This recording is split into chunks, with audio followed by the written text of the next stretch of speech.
प्रश्न संख्या 86। साहित्य जन समूह के हृदय का विकास है और प्रेम के बाग का सैलानी किसके निबंध हैं? काशीनाथ खत्री, बालकृष्ण भट्ट, प्रताप नारायण मिश्र या मोहनलाल विष्णुलाल पंड्या?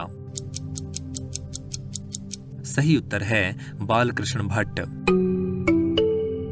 जिस प्रकार प्रताप नारायण मिश्र को आत्मव्यंजक निबंधकार कहा जा सकता है, उसी प्रकार बालकृष्ण भट्ट को वस्तु व्यंजक निबंधकार माना जा सकता है।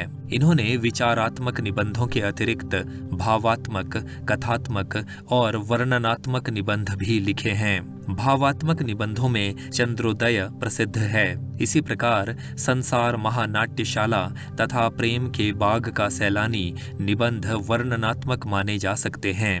एक अनोखा स्वप्न नाम से इनका एक कथात्मक निबंध भी मिलता है। भट्ट जी के विचारात्मक निबंध 3 श्रेणियों में रखे जा सकते हैं। प्रथम कोटि उन निबंधों की है जिनके विषय तो व्यावहारिक जीवन से लिए गए हैं, किंतु उनका प्रतिपादन विवेचनात्मक ढंग से साहित्यिक पद्धति पर हुआ है। माता का स्नेह, आंसू, लक्ष्मी, कालचक्र का चक्कर आदि निबंध इसी श्रेणी के हैं। दूसरी कोटि में वे निबंध आते हैं जिनके विषय साहित्य से संबंधित हैं और जिनका प्रतिपादन भी साहित्यिक पद्धति पर ही हुआ है। साहित्य जन समूह के हृदय का विकास है। शब्द की आकर्षण शक्ति, प्रतिभा, माधुर्य, साहित्य का सभ्यता से घनिष्ठ संबंध है आदि निबंध इसी श्रेणी में गिने जा सकते हैं। तीसरी कोटि के वे निबंध हैं जिनका संबंध हृदय की वृत्तियों या मनोविकारों से है। आशा, आत्मगौरव, रुचि, भिक्षावृत्ति, विश्वास, बोध आदि ऐसे ही निबंध हैं।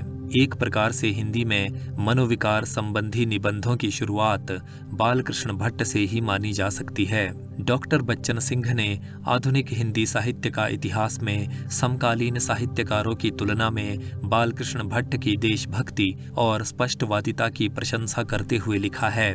भारतेंदु और प्रताप नारायण मिश्र राजनीतिक मान्यताओं में उदारवादी या लिबरल कहे जा सकते हैं। वे देशभक्ति और राजभक्ति दोनों को एक साथ लेकर चलना चाहते थे, किंतु भट्ट जी को ये खिचड़ी पसंद नहीं थी।